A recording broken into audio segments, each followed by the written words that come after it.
Hello friends, good morning. എല്ലാവർക്കും നമസ്കാരം. അങ്ങനെ ഇസ്രായേലും ഇറാനും തമ്മിലുള്ള യുദ്ധം വളരെ കൊടുമ്പിരിക്കൊണ്ടിരിക്കുകയാണ്. രണ്ട് രാജ്യങ്ങളും വളരെ ശക്തമായിട്ട് ആക്രമിക്കുകയും പ്രത്യാക്രമണം നടത്തുകയും ചെയ്തുകൊണ്ടിരിക്കുകയാണ്. യുദ്ധത്തിൻ്റെ ആദ്യത്തെ തുടക്കത്തിൽ നമുക്ക് ഇറാൻ റിട്ടാലിയേഷൻ തുടങ്ങിയ സമയത്ത് ലോകത്തിലെ ഏറ്റവും അത്യാധുനിക വിമാനം എന്ന് വിശേഷിപ്പിക്കുന്ന അമേരിക്കയുടെ F-35 ഇസ്രായേലിന് മാത്രമേ, അല്ലെങ്കിൽ ഇസ്രായേലിനെ പോലുള്ള വളരെ ചുരുക്കം ചില രാജ്യങ്ങൾക്ക് മാത്രമേ അമേരിക്ക കൊടുത്തിട്ടുള്ളൂ.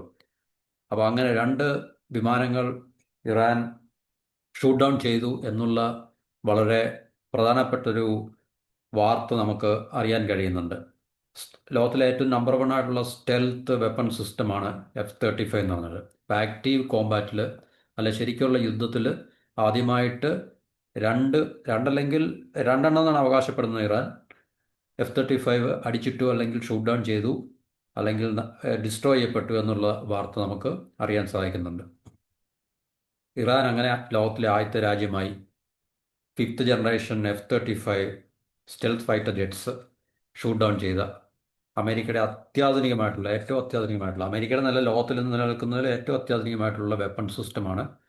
അപ്പോൾ ലോകത്തിലെ ഏറ്റവും മോസ്റ്റ് അഡ്വാൻസ്ഡും അതുപോലെ തന്നെ എക്സ്പെൻസീവ് ആയിട്ടുള്ള വാർ പ്ലെയിൻസ് ആണ് ഇതുവരെ നിർമ്മിച്ചിട്ടുള്ളത് വെച്ചിട്ട്.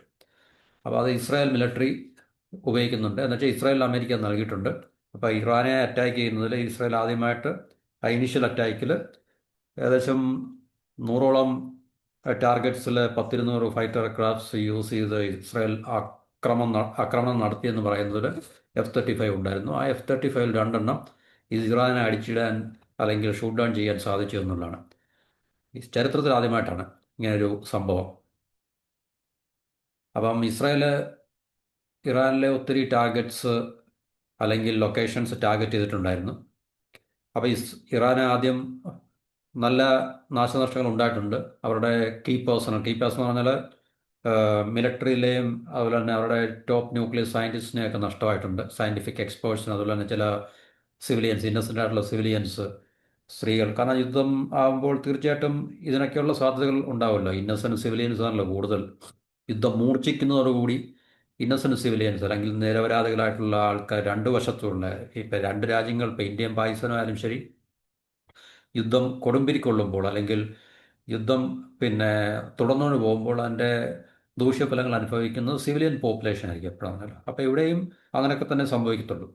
ഇപ്പോൾ ഇറാൻ ടെലവീവ് പോലുള്ള അല്ലെങ്കിൽ ഇസ്രായേലിൻ്റെ പ്രധാനപ്പെട്ട നഗരങ്ങളെ ലക്ഷ്യമാക്കുമ്പോൾ തീർച്ചയായിട്ടും അവിടെ നാശനഷ്ടങ്ങൾ ഉണ്ടാകുന്നതും അല്ലെങ്കിൽ ജീവഹാനി വരുന്നതും ഒക്കെ തന്നെ സിവിലിയൻസിനായിരിക്കും എന്നുള്ള കാര്യത്തിൽ നമുക്ക് സംശയമില്ല. അതുപോലെ തിരിച്ചും ഇസ്രായേൽ ടെഹ്റാൻ പോലുള്ള നഗരങ്ങൾ ലക്ഷ്യമാക്കുമ്പോൾ, കാരണം വളരെ പോപ്പുലേറ്റഡ് ആയിട്ടുള്ള അല്ലെങ്കിൽ ഓവർ പോപ്പുലേറ്റഡ് ആയിട്ടുള്ള സ്ഥലങ്ങളായിരിക്കുമല്ലോ ഈ മേജർ മെട്രോപൊളിറ്റൻ സിറ്റീസ് എന്നൊക്കെ പറഞ്ഞു കഴിഞ്ഞാൽ.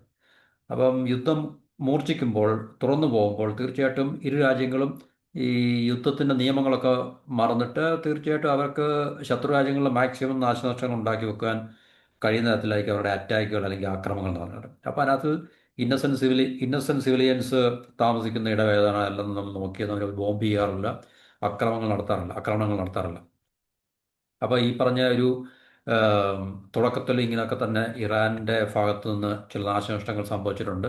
അപ്പോൾ അതിനുശേഷമാണ് ഇറാൻ റീറ്റാലിയേഷൻ തുടങ്ങിയത്. അപ്പം മിലിറ്ററി ഡിഫൻസിനെ സംബന്ധിച്ച് ഹിസ്റ്റോറിക്കലായിട്ട് അല്ലെങ്കിൽ ചരിത്രപരമായിട്ട് ഇതൊരു ഹിസ്റ്ററി തന്നെയാണ് ശരിക്കും പറഞ്ഞാൽ. ഇറാൻ്റെ എയർ ഡിഫൻസ് ഫോഴ്സിന് ശരിക്കും പറഞ്ഞാൽ ഈ പറഞ്ഞ F-35 ഫൈറ്റർ ജെറ്റ്സ്, കാരണം സ്റ്റെൽത്ത് എന്ന് പറയുമ്പോൾ അത് വളരെ അത്യാധുനികമായിട്ടുള്ള ഒത്തിരിയധികം സവിശേഷതകളുള്ള, എനിമി റഡാറിൻ്റെ കണ്ണിൽ പെടാൻ ഒരിക്കലും സാധ്യതയില്ലാത്തതെന്നൊക്കെ പറഞ്ഞ് നിർമ്മിച്ച സാധനങ്ങളാണ് F-35 stealth, fifth generation stealth എന്ന് പറഞ്ഞത്. പക്ഷേ ഇറാൻ ഇത് അടിച്ചിടാൻ സാധിച്ചത് കാരണം ഇറാൻ്റെ എയർ ഡിഫൻസിന് ഇതിനെ ഡിറ്റക്ട് ചെയ്യാനും ടാർഗറ്റ് ചെയ്യാനും ഡിസ്ട്രോയ് ചെയ്യാനും സാധിച്ചു എന്നുള്ളത് ഒരിക്കലും എന്താ പറയുക, ഇഗ്നോർ ചെയ്യാൻ പറ്റാത്ത ഒരു കാര്യമാണ് ശരിക്കും പറഞ്ഞു കഴിഞ്ഞാൽ. അപ്പോൾ ഇത് ഗ്ലോബൽ ഫസ്റ്റാണ്, ലോകത്ത് ആദ്യമായിട്ടാണ് മറ്റൊരു രാജ്യത്തിന് ഇതുപോലെ തന്നെ ഈ പറഞ്ഞ ആക്റ്റീവ് കോമ്പാറ്റ് എയർക്രാഫ്റ്റിൽ ഇതുവരെ ഈ F-35 പോലുള്ളൊരു സ്റ്റെൽത്ത് കോമ്പാറ്റ് എയർക്രാഫ്റ്റിനെ ഷൂട്ട് ഡൗൺ ചെയ്യാൻ സാധിച്ചിട്ടില്ല. ഇതൊരു ഓർഡിനറി വാർ പ്ലെയിൻ അല്ല എന്ന് നമുക്ക് എല്ലാവർക്കും അറിയാം. അമേരിക്കയുടെ എയറോസ്പേസ് കമ്പനിയായിട്ടുള്ള, ലോകത്തിലെ തന്നെ നമ്പർ വൺ കമ്പനിയായിട്ടുള്ള, അതായത് വെപ്പൺ മാനുഫാക്ചറേഴ്സിലെ നമ്പർ വൺ കമ്പനിയായിട്ടുള്ള ലോക്ഹീഡ് മാർട്ടിനാണ് ഇത് നിർമ്മിച്ചിട്ടുള്ളത്. ഏറ്റവും മോഡേൺ ആയിട്ടുള്ള ഫൈറ്റർ ജെറ്റ്സ് ആണ്. ഇതിൻ്റെ പ്രധാന ഫീച്ചർ എന്ന് പറഞ്ഞാൽ സ്റ്റെൽത്ത് ആണ്. സ്റ്റെൽത്ത് എന്ന് പറഞ്ഞാൽ വളരെ സീക്രട്ടീവായിട്ട്, എന്ന് വെച്ചാൽ എനിമി റഡാറിൻ്റെയോ അല്ലെങ്കിൽ അവരുടെ കണ്ണുകളിലെ സർവലൻസിലോ ഒന്നും പെടാതെ ഇതിന് തീർച്ചയായിട്ടും ഫ്ലൈ ചെയ്യാനും അല്ലെങ്കിൽ മനൂവർ ചെയ്യാനൊക്കെയുള്ള ഓപ്പറേഷൻസ് നടത്താനുള്ള കഴിവുണ്ട്. റഡാറിൽ ഒരിക്കലും ഇത് വരത്തില്ല എന്നുള്ളൊരു പിന്നെ എന്താണ് പറയുന്നത്, ഒരു ഫീച്ചറാണ് ഇതിനുള്ളത്. പക്ഷേ അതിനെല്ലാം തെറ്റിച്ചുകൊണ്ടാണ് ഇപ്പോൾ തീർച്ചയായിട്ടും ഇറാന് ഈ 2 F-35 രണ്ടെന്നാണ് ഇപ്പോൾ നമുക്ക് ലേറ്റസ്റ്റ് ആയിട്ടുള്ള കണക്കുകൾ പറയുന്നത്, അത് ഷൂട്ട് ഡൗൺ ചെയ്യാൻ സാധിച്ചതെന്നുള്ളത്. അപ്പോൾ ഈ പറഞ്ഞ സ്റ്റെൽത്ത് എന്ന് പറയുന്ന ഫീച്ചറുള്ള ഇതിന് എനിമിയുടെ ടെറിട്ടറിയിൽ പോയിട്ട് മിഷൻസ് ക്യാരി ഔട്ട് ചെയ്യാനും എനിമി അറിയാതെ തന്നെ തിരിച്ച് അവിടുന്ന് വരാനൊക്കെയുള്ള കഴിവ് ഉണ്ട് എന്നാണ് ഈ പറഞ്ഞ സ്റ്റെൽത്ത് എയർക്രാഫ്റ്റിനുള്ള 5th ജനറേഷൻ സ്റ്റെൽത്ത് എയർക്രാഫ്റ്റിനുള്ളതാണ്.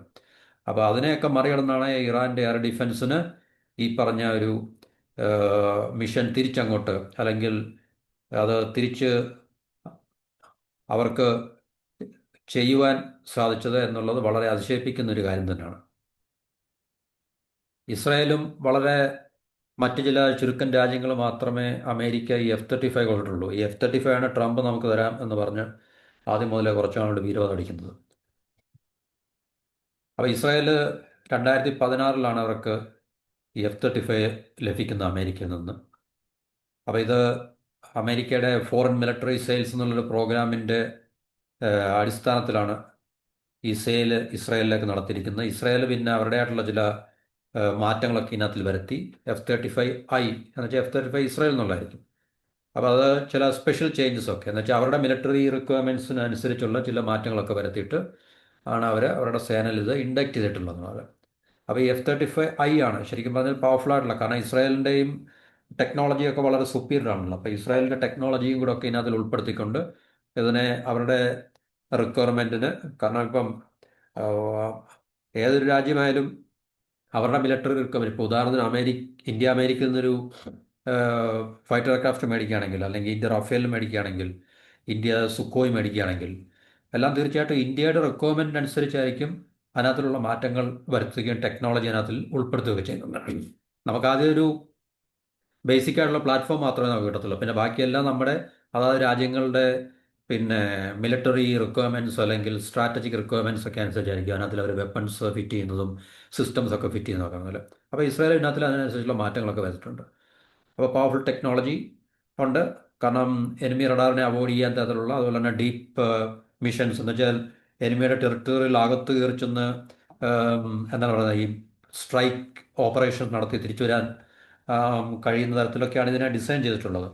പക്ഷേ ഇപ്പോൾ അതെല്ലാം തെറ്റാണ്, അല്ലെങ്കിൽ ആ സ്റ്റെൽത്ത് അതിന് നഷ്ടപ്പെട്ടു എന്നുള്ളത് ഈ ഒരു പ്രതിഭാസത്തിൽ കൂടെ അല്ലെങ്കിൽ ഈ ഒരു പ്രക്രിയയിൽ കൂടെ നമുക്ക് മനസ്സിലാക്കാൻ സാധിക്കും. അപ്പോൾ ഈ ഇസ്രായേലിൻ്റെ ഏറ്റവും അവരുടെ എയർഫോഴ്സിൻ്റെ അല്ലെങ്കിൽ അവരുടെ എയർ പവറിൻ്റെ ഒരു പ്രധാനപ്പെട്ട ഒരു പിവോട്ട് എന്നൊക്കെ പറയാൻ നമുക്ക് പറ്റും. ഏറ്റവും പ്രധാനപ്പെട്ടൊരു സിസ്റ്റമാണ് F-35 എന്ന് പറഞ്ഞാൽ സ്ക്വാഡ്രൺ എന്നൊക്കെ നമുക്ക് പറയാൻ പറ്റും. അപ്പോൾ ഒരെണ്ണമല്ല, ശരിക്കും പറഞ്ഞാൽ 2 F-35 ഷൂട്ട് ഡൗൺ ചെയ്തു എന്നാണ് ഇറാൻ അവകാശപ്പെടുന്നത്. അത് സത്യം തന്നെയാണ്, കാരണം ഒരു പൈലറ്റ് അവർ പൈലറ്റിനെ ഒരു ക്യാപ്ചർ ചെയ്തിട്ടുണ്ട്. മറ്റേ 3-4 പൈലറ്റ്സിന് വേണ്ടി അവർ തെരച്ചിൽ, ഇറാനിയൻ ടെറിട്ടറിയിൽ തെരച്ചിൽ നടത്തുന്നുണ്ട്. കാരണം ഒരു റഷ്യ അവരെ കിട്ടുമായിരിക്കാം, ഇല്ലെന്ന് നമുക്കറിയില്ല. അതിനെക്കുറിച്ച് കൃത്യമായിട്ടുള്ള വാർത്തകളൊന്നും പുറത്തു വന്നിട്ടില്ല. അപ്പോൾ ഇത് നമ്മുടെ മുമ്പിൽ തെളിയിക്കുന്നത് എത്ര അഡ്വാൻസ്ഡ് ആയിട്ടുള്ള എയർക്രാഫ്റ്റ് ആയാലും ശരി, അതിനെ സ്റ്റോപ്പ് ചെയ്യാൻ അല്ലെങ്കിൽ അതിനും ഫോൾട്ട് പറ്റും എന്നുള്ളത്. കാരണം യുദ്ധമാണല്ലോ, നമുക്കൊന്നും പറയാൻ സാധിക്കത്തില്ല. വലുതോ ചെറുതോ എന്നുള്ള വ്യത്യാസം, ശക്തിയുള്ള രാജ്യം, ശക്തി കുറഞ്ഞ രാജ്യം എന്നൊക്കെ പറഞ്ഞു കഴിഞ്ഞാൽ, ശക്തി കുറഞ്ഞ രാജ്യത്തിനും തീർച്ചയായിട്ടും ശക്തിയുള്ള രാജ്യത്തിന് ഒത്തിരി ഡാമേജ് ഉണ്ടാക്കി വെക്കാൻ സാധിക്കും. കാരണം യുദ്ധത്തിൽ എപ്പോഴും അങ്ങനെ ആയിരിക്കും. പക്ഷേ അൾട്ടിമേറ്റ് വിക്ടറി എന്ന് പറയുന്നൊരു സാധനം, വിക്ടറി ഇല്ല യുദ്ധത്തിലെങ്കിൽ തന്നെയും ഒരു അൾട്ടിമേറ്റ് വിക്ടറി എന്ന് നമുക്ക് പറയാൻ ഓക്കെ, ശക്തിയുള്ള രാജ്യത്തിന് ചിലപ്പം പറ്റുമായിരിക്കാം. എന്നാൽ തന്നെയും ഇപ്പോൾ പണ്ട് ഞാൻ നേരത്തെയുള്ള വീഡിയോയിൽ പറഞ്ഞാണ്, വളരെ ചെറിയ രാജ്യമായിട്ടുള്ള വിയറ്റ്നാം 70കളിലോ എങ്ങാണ്ടാണെന്ന് തോന്നുന്നു, എനിക്ക് കൃത്യമായ ഓർമ്മയില്ല, ചൈനയെ കുണ്ടിക്കടിച്ച് ഓടിച്ചിട്ടുള്ളതാണ് ശരിക്കും പറഞ്ഞു മനസ്സിലായാലും. അപ്പോൾ അതൊക്കെ സംഭവിക്കാം യുദ്ധത്തിൽ. അപ്പോൾ സൈസ് ഒരു വിഷയമല്ല, അല്ലെങ്കിൽ അഡ്വാൻസ്ഡ് വെപ്പൺസ് അല്ലെങ്കിൽ അഡ്വാൻസ് എയർക്രാഫ്റ്റ് ഉണ്ട് എന്നൊന്നും പറഞ്ഞിട്ട് കാര്യമൊന്നുമില്ല. തിരിച്ച് നമുക്ക് പണി കിട്ടുന്ന ഏത് രീതിയിലാണ് എപ്പോഴാണെന്ന് നമുക്കും പറയാൻ സാധിക്കത്തില്ല. അപ്പോൾ ഇറാൻ ഇത് എങ്ങനെയാണ് ഷൂട്ട് ഡൗൺ ചെയ്തത് അല്ലെങ്കിൽ ബ്രോഡ് ഡൗൺ ചെയ്തതെന്നുള്ളതാണ് നമുക്ക് ഇനിയും പറയാനുള്ളത്. അപ്പോൾ ഇത് ഇറാൻ്റെ ആർമിയുടെ പബ്ലിക് റിലേഷൻസ് ഓഫീസിൽ നിന്നുള്ളൊരു ഒഫീഷ്യൽ സ്റ്റേറ്റ്മെൻറ്റ് അനുസരിച്ചാണ് 2 F-35 ഫൈറ്റർ ജെറ്റ്സ് സക്സസ്ഫുൾ ആയിട്ട് അവർ ഷൂട്ട് ഡൗൺ ചെയ്തതെന്ന് പറയുന്നത്. അതുപോലെ തന്നെ ഒത്തിരി ഡ്രോണുകൾ ഇസ്രായേൽ അയച്ചിട്ടുള്ള ഒത്തിരി ഡ്രോണുകൾ അവർ ഡിസ്ട്രോയ് ചെയ്തു, ഇറാൻ ഡിസ്ട്രോയ് ചെയ്തിട്ടുണ്ട് എന്നും അവകാശപ്പെടുന്നുണ്ട്. അപ്പോൾ ഇറാൻ്റെ എയർ ഡിഫൻസ് സിസ്റ്റം, അതായത് റഷ്യയും ചൈനയൊക്കെ കൊടുക്കുന്നതായിരിക്കും എയർ ഡിഫൻസ് സിസ്റ്റം. കാരണം ഇറാൻ്റെ ഏറ്റവും പ്രധാനപ്പെട്ട രണ്ട് ആയുധ സപ്ലൈസാണ് റഷ്യയും പിന്നെ ചൈനയുമാണല്ലോ. അപ്പോൾ തീർച്ചയായിട്ടും ഈ യുദ്ധത്തിലും ഇറാന് ലഭിക്കാൻ പോകുന്ന സഹായങ്ങൾ എന്ന് പറഞ്ഞാൽ റഷ്യയിൽ നിന്നും ചൈനയിൽ നിന്നുമായിരിക്കും എന്ന് നമുക്ക് തീർച്ചയായിട്ടും കരുതാം. അപ്പോൾ ഇറാൻ്റെ എയർ ഡിഫൻസ് സിസ്റ്റമാണ് ഇതിനകത്തിൽ പ്രധാനപ്പെട്ടൊരു പങ്ക് വഹിച്ചത്. എങ്ങനെ അത് ചെയ്തു എന്നുള്ളതിനെ കുറിച്ചുള്ള റിപ്പോർട്ട് ഇപ്പോൾ ക്ലാസിഫൈഡ് ആണ്. കാരണം അതൊന്നും അവരിപ്പോൾ പുറത്തു വിടത്തില്ല. ക്ലാസിഫൈഡ് റിപ്പോർട്ടിൽ നമുക്കറിയാം കുറേ വർഷങ്ങൾ കഴിഞ്ഞ് മാത്രമേ അത് ക്ലാസിഫൈ ചെയ്ത് നമുക്ക് ലോകത്തിന് അറിയാൻ സാധിക്കത്തുള്ളൂ. അപ്പോൾ ഇത് തെളിയിക്കുന്നത് ഇറാന് അവരുടെ എയർ ഡിഫൻസ് സിസ്റ്റത്തിലും അല്ലെങ്കിൽ റഡാർ മിസൈൽ ടെക്നോളജിയിലൊക്കെ വലിയ പുരോഗതികൾ അല്ലെങ്കിൽ ഇമ്പ്രൂവ്മെൻറ്റ്സ് ഉണ്ടാക്കിയെടുക്കാൻ കഴിഞ്ഞു എന്നുള്ളതാണ്.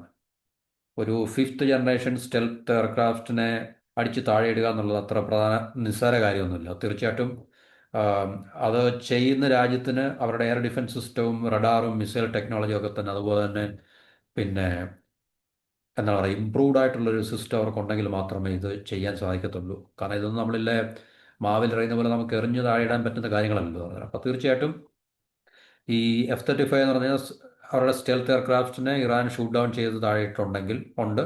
അപ്പോൾ ഇറാൻ്റെ ഭാഗത്തു നിന്നുള്ള അവരുടെ missile radar technologies air defence ടെക്നോളജീസും വളരെയധികം ഇമ്പ്രൂവ്ഡ് ആയി എന്നുള്ള കാര്യത്തിൽ സംശയങ്ങളൊന്നുമില്ല. അപ്പോൾ ഈ സ്റ്റെൽത്ത് ജെറ്റ്സ് അത് ഡിസൈൻ ചെയ്ത് ഉണ്ടാക്കിയിരിക്കുന്ന പറഞ്ഞാൽ ട്രഡീഷണൽ ആയിട്ടുള്ള എന്നുവെച്ചാൽ നമ്മൾ പണ്ട് മുതലേ ഉപയോഗിച്ചുകൊണ്ടിരിക്കുന്ന റഡാർ സിസ്റ്റത്തിൻ്റെ പരിധിയിൽ നിന്നും അല്ലെങ്കിൽ റഡാർ സിസ്റ്റത്തിൽ അല്ലെങ്കിൽ റഡാറിന് ഡിറ്റക്ട് ചെയ്യാൻ കഴിയാത്ത രീതിയിലാണ് ഈ പറഞ്ഞ സ്റ്റെൽത്ത് എയർക്രാഫ്റ്റുകൾ ഡിസൈൻ ചെയ്ത് മാനുഫാക്ചർ ചെയ്തിട്ടുള്ളത്. അങ്ങനെയാണ് അവരുടെ ക്ലെയിം. ഈ സ്റ്റെൽത്ത് പ്രധാനമായിട്ടും ഇന്ന് നമ്മൾ പറഞ്ഞ F-35 ലോക്ഹീഡ് മാർട്ടിൻ്റെ F-35 ആണ് ലോകത്തിലെ ഇന്നത്തെ ഏറ്റവും പ്രോമിനൻ്റ് ആയിട്ടുള്ള സ്റ്റെൽത്ത് സിസ്റ്റം എന്ന് പറഞ്ഞു കഴിഞ്ഞാൽ.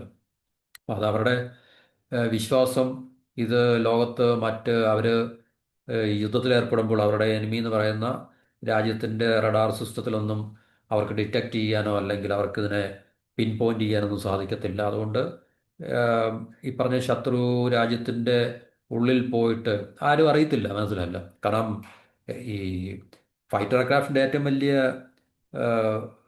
ഫയർ അതാണ്, അല്ലെങ്കിൽ അവരുടെ ഏറ്റവും വലിയ ഭീതി എന്ന് പറഞ്ഞു കഴിഞ്ഞാൽ എനിമിയുടെ റഡാറിൽ ഇത് ഡിറ്റക്ട് ചെയ്യപ്പെടുകയോ ഇല്ലെന്നുള്ളതാണ്. ഫൈറ്റർ എയർക്രാഫ്റ്റ് ഇപ്പോൾ യുദ്ധത്തിൽ ഏർപ്പെടുന്ന ഇപ്പോൾ നമ്മൾ ഇന്ത്യ പാകിസ്ഥാനിലേക്ക് അറ്റാക്ക് ചെയ്യുമ്പോൾ റഫേലായാലും നമ്മൾ മിഗ് ഉപയോഗിച്ചും സുഖോയ് ഉപയോഗിച്ചൊക്കെ നമ്മൾ പാകിസ്ഥാൻ്റെ ഉള്ളിലേക്ക് നമ്മൾ പോകുമ്പോൾ നമ്മുടെ പ്രധാന ഭയം എന്തായിരിക്കും? അവരുടെ റഡാറിൽ നമ്മൾ ഡിറ്റക്ട് ചെയ്യപ്പെടുകയോ ഇല്ലെന്നുള്ളതാണ്. ഡിറ്റക്ട് ചെയ്യപ്പെട്ടു കഴിഞ്ഞാൽ തീർച്ചയായിട്ടും നമുക്ക് പിന്നീടുള്ളത് നമ്മളുടെ വളരെ റിസ്ക്കാണ് ശരിക്കും പറഞ്ഞാൽ. അപ്പോൾ സ്റ്റെൽത്ത് എയർക്രാഫ്റ്റിനെ സംബന്ധിച്ച് അങ്ങനൊരു ആശങ്കയുടെയോ ഭയത്തിൻ്റെ ആവശ്യമില്ല. കാരണം എനിമി റഡാറിൽ ഒരു രീതിയിലും അത് ഡിറ്റക്ട് ചെയ്യപ്പെടാൻ സാധിക്കത്തില്ല എന്നുള്ളൊരു സങ്കല്പത്തിലായിരുന്നു ഇതൊക്കെ നിർമ്മിച്ച് ഇതുവരെ ഈ പറഞ്ഞ രാജ്യങ്ങളൊക്കെ തന്നെ ഉപയോഗിച്ചിട്ടുള്ളത്. പക്ഷേ ഇപ്പോൾ അതെല്ലാം ആ ഒരു കോൺസെപ്റ്റ് തെറ്റി. അത് ഇറാന് തീർച്ചയായിട്ടും ഈ ഒരു സ്റ്റെൽത്ത് എയർക്രാഫ്റ്റിനെ കൗണ്ടർ ചെയ്യാൻ തരത്തിലുള്ള ടെക്നോളജി മിസൈൽ റഡാർ ടെക്നോളജി ഇറാൻ്റെ പക്കലുണ്ട് എന്നുള്ളത് ഇതിൽ നിന്ന് വെളിവാക്കപ്പെടുകയാണ് ഉണ്ടായത്. അപ്പോൾ ഇത്രയും അഡ്വാൻസ്ഡ് ആയിട്ടുള്ള ഡിസൈനും ടെക്നോളജിയൊക്കെ ഉണ്ടായിട്ട് തന്നെ ഈ പറഞ്ഞ രണ്ട് ഇസ്രായേലി ജെറ്റ്സിന് ഇറാൻ്റെ എയർ ഡിഫൻസ് നെറ്റ്വർക്കിൽ നിന്ന് രക്ഷപ്പെടാൻ സാധിച്ചില്ല എന്നുള്ളതാണ് നമുക്കിവിടെ മനസ്സിലാക്കാൻ സാധിക്കുന്നത്. അപ്പോൾ ഇത് നമ്മൾ പറഞ്ഞതുപോലെ തന്നെ ഇത് തെളിയിക്കുന്നത് എന്താണെന്ന് ചോദിച്ചു കഴിഞ്ഞാൽ ഇറാൻ പുതിയ അല്ലെങ്കിൽ അഡ്വാൻസ്ഡ് ആയിട്ടുള്ള ട്രാക്കിംഗ് സിസ്റ്റം അത് ഈ പറഞ്ഞ സ്റ്റെൽത്ത് എയർക്രാഫ്റ്റിനെ സ്പോട്ട് ചെയ്യാനും അല്ലെങ്കിൽ ടാർഗറ്റ് ചെയ്യാനും കഴിയുന്ന രീതിയിലുള്ള അഡ്വാൻസ്ഡ് ആയിട്ടുള്ള radar technology missile technology tracking system ഒക്കെ തന്നെ അവർ നിർമ്മിച്ചെടുത്തു എന്നുള്ളതാണ് ഇതിനകത്ത് നിന്ന് മനസ്സിലാക്കാൻ സാധിക്കുന്നത്. അപ്പം ഇപ്പോഴത്തെ ഇതുവരെയുള്ള വിവരം അനുസരിച്ച് പൈലറ്റ് പിന്നെ ഈ F-35 ജെറ്റ്സിനകത്തിലുണ്ടായിരുന്ന പൈലറ്റ്സിൻ്റെ അതിനെക്കുറിച്ച് അറിയുന്നത് ഒരു പൈലറ്റ് ഇറാൻ്റെ പിടിയിലായെന്നുള്ള വാർത്തകൾ വരുന്നുണ്ട്. പക്ഷേ അവർ മറ്റുള്ള പൈലറ്റുമാർക്ക് വേണ്ടി തിരച്ചിൽ നടത്തുകയാണ്. അപ്പം കൂടുതൽ ഇൻഫർമേഷൻ ഇതിന് നമുക്ക് ലഭിച്ചിട്ടില്ല ഒരിടത്തു നിന്നും. അതിനുശേഷം മാത്രമേ, കാരണം ഇത് ഇറാൻ്റെ ടെറിട്ടറിയിൽ തന്നെ ആയിരിക്കും മറ്റ് പൈലറ്റ്സും എന്താണ് പറയുന്നത് ഇജക്റ്റ് ഔട്ട് ചെയ്തിട്ട് അവർ തീർച്ചയായിട്ടും അവിടെ എവിടെയെങ്കിലുമൊക്കെ കാണാനുള്ള സാധ്യത. ഒരു പൈലറ്റ് അവരുടെ പിടിയിലായി എന്ന് പറയുന്നുണ്ട്. ഒരു സ്ത്രീയാണത്, ഒരു വുമൺ പൈലറ്റാണ് എന്ന് പറയുന്നുണ്ട്. അപ്പോൾ ഇത് ശരിക്കും പറഞ്ഞാൽ ലോകത്തെ മൊത്തവും നടുക്കിയ ഒരു സംഭവമാണ് എന്ന് നമുക്ക് മനസ്സിലാക്കാൻ സാധിക്കും. എഫ് തേർട്ടി എഫ് 35 ആണ് ലോകത്തിലെ ഏറ്റവും മുന്തിയ അല്ലെങ്കിൽ ഏറ്റവും മുൻപന്തിയിൽ നിൽക്കുന്ന വെപ്പൺ സിസ്റ്റം. ഫൈറ്റർ എയർക്രാഫ്റ്റിലെ ഏറ്റവും പ്രധാനപ്പെട്ട ഒരു fighter aircraft technology, advance design ഒക്കെ ഉള്ള ഒരു സ്റ്റെൽത്ത്. അപ്പോൾ അതിനെ ഇറാൻ അടിച്ചിടുക എന്ന് പറഞ്ഞു കഴിഞ്ഞാൽ തീർച്ചയായിട്ടും അത് അമേരിക്ക ഇസ്രായേലിനെയൊക്കെ ഒരുപോലെ, അല്ലെങ്കിൽ വെസ്റ്റേൺ രാജ്യങ്ങളെയൊക്കെ ഒരുപോലെ തന്നെ ഒന്ന് ഷോക്ക് ചെയ്തൊരു സംഭവമാണെന്നാണ് നമുക്ക് ഇതിനകത്ത് നിന്ന് മനസ്സിലാക്കാൻ സാധിക്കുന്നത്. അപ്പോൾ സ്റ്റെൽത്ത് എന്ന് പറഞ്ഞൊരു കാര്യം സ്റ്റെൽത്ത് അല്ല. നമ്മളിപ്പോൾ രഹസ്യമല്ല എന്ന് പറയുന്ന പോലെ തന്നെ സ്റ്റെൽത്ത് അല്ല, അല്ലെങ്കിൽ സ്റ്റെൽത്ത് ടെക്നോളജി അത്ര മികച്ചതല്ല എന്നുള്ള കാര്യം, അതിനെ കൗണ്ടർ ചെയ്യാൻ പറ്റുന്ന തരത്തിലുള്ള ടെക്നോളജി ലോകത്ത് മറ്റ് രാജ്യങ്ങൾക്ക് ഉണ്ടാക്കാൻ സാധിക്കും എന്നുള്ളത് ഇതിൽ നിന്ന് നമുക്ക് മനസ്സിലാക്കാൻ സാധിക്കുന്നുണ്ട്.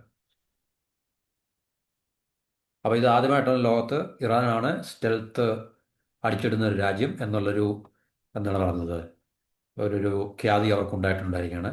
അപ്പം യുദ്ധം ശരിക്കും പറഞ്ഞു കഴിഞ്ഞാൽ വളരെ മൂർച്ഛിക്കുകയാണ്. ഒരു രീതിയിലും രണ്ട് രാജ്യങ്ങൾ അതിനകത്ത് ലയവ് വരുത്തുന്നതിനകത്ത് യാതൊരു സാധ്യതയും കാണുന്നില്ല. സമാധാന ചർച്ചകൾക്ക് ഒരിടത്തുനിന്ന് ഇനിഷ്യേറ്റീവ് ഉണ്ടായിട്ട് നമുക്ക് കാണുന്നില്ല. രണ്ട് രാജ്യങ്ങളും വളരെ ശക്തമായിട്ടുള്ള അറ്റാക്കും കൗണ്ടർ അറ്റാക്കും നടക്കുന്നുണ്ട്. രണ്ട് രാജ്യത്തിനും കാര്യമായിട്ടുള്ള നാശനഷ്ടങ്ങൾ ഉണ്ടാകുന്നുണ്ട്. വളരെ ഇമ്പോർട്ടൻ്റ് ആയിട്ടുള്ള ടാർഗറ്റ്സ് ആണ് ഇരു രാജ്യങ്ങളും ലൊക്കേറ്റ് ചെയ്തിരിക്കുന്നത്, അല്ലെ ലൊക്കേഷൻസ് ആണ് ടാർഗറ്റ് ചെയ്തിരിക്കുന്നത്. കാരണം തെഹ്റാനിലും ടെലവീവിലും ജെറുസലേമിലും ഒക്കെ തന്നെ, അതുപോലെ ഇറാൻ്റെ ഓയിൽ ഇൻസ്റ്റലേഷനും അവരുടെ ഹൈഫ പോർട്ടിൽ, ഇസ്രായേലിൻ്റെ ഹൈഫ പോർട്ടിലും ഒക്കെ തന്നെ രണ്ടുപേരും അങ്ങോട്ടും ഇങ്ങോട്ടും വളരെ ശക്തമായിട്ടുള്ള ആക്രമണങ്ങൾ നടത്തിക്കൊണ്ടിരിക്കുകയാണ്. അപ്പോൾ യുദ്ധത്തിൻ്റെ ഫെയ്റ്റ് അല്ലെങ്കിൽ ഇതിൻ്റെ ഒരു പിന്നെ മുന്നോട്ടുള്ള പോക്ക് എന്താണെന്ന് നമുക്കൊരിക്കലും ഇപ്പോൾ പ്രവചിക്കാൻ സാധിക്കത്തില്ല. ഒരു രാജ്യത്തിനും കൃത്യമായിട്ടുള്ള മേൽക്കൈ ഇതിനകത്ത് ലഭിക്കത്തില്ല എന്നുള്ള കാര്യം ഉറപ്പാണ്. കാരണം രണ്ട് രാജ്യങ്ങൾ, ഇസ്രായേലിൻ്റെ പക്കൽ അത്യാധുനികമായിട്ടുള്ള അമേരിക്കൻ നിർമ്മിത ആയുധങ്ങൾ ഉള്ളതുപോലെ തന്നെ ഇറാൻ്റെ പക്കലും തീർച്ചയായിട്ടും ഒരു വളരെ ശക്തമായിട്ടുള്ള ബാലിസ്റ്റിക് പവറാണ്. ശരിക്കും പറഞ്ഞു കഴിഞ്ഞാൽ ഡ്രോണുകൾ ബാലിസ്റ്റിക് പവറുകളാണ്. റഷ്യയുടെയും ചൈനയുടെയും ഒക്കെ തന്നെ വളരെ ശക്തമായിട്ടുള്ള മിലിറ്ററി സപ്പോർട്ട് ഇറാനും ഉണ്ട് എന്നുള്ള കാര്യം നമ്മൾ മറക്കരുത്. അപ്പം ഇസ്രായേലിനും കൂടുതൽ തിരിച്ചടികൾ ലഭിക്കുവാനും കൂടുതൽ ഡാമേജുകൾ ഉണ്ടായി തുടങ്ങിയവർക്ക്. കാരണം കഴിഞ്ഞ ദിവസം ഇറാൻ്റെ റിട്ടാലിയേഷനിലെ ഇസ്രായേലിൽ വ്യാപകമായിട്ടുള്ള നാശനഷ്ടങ്ങൾ ഉണ്ടായിട്ടുണ്ട്. അപ്പം തീർച്ചയായിട്ടും ഇരു രാജ്യങ്ങളും വളരെ രൂക്ഷമായിട്ടുള്ളൊരു യുദ്ധത്തിലേക്ക് നീങ്ങിക്കൊണ്ടിരിക്കുകയാണ്. അപ്പോൾ ഇതിൻ്റെ പരിണത ഫലം എന്താണെന്ന് നമുക്ക് അറിയാൻ സാധിക്കും. അപ്പോൾ തൽക്കാലം ഈ ഒരു റിപ്പോർട്ടാണ് നമുക്ക് ഇതിനെക്കുറിച്ച് പ്രധാനപ്പെട്ടൊരു വിഷയമായി ചർച്ച ചെയ്യാനുള്ളത്. മറ്റൊരു റിപ്പോർട്ടുമായിട്ട് അല്ലെങ്കിൽ മറ്റൊരു ടോപ്പിക്കുമായിട്ട് നമുക്ക് അടുത്ത വീഡിയോയിൽ കാണാം. അതുവരെ എല്ലാവർക്കും നന്ദി, നമസ്കാരം. Have A wonderful day.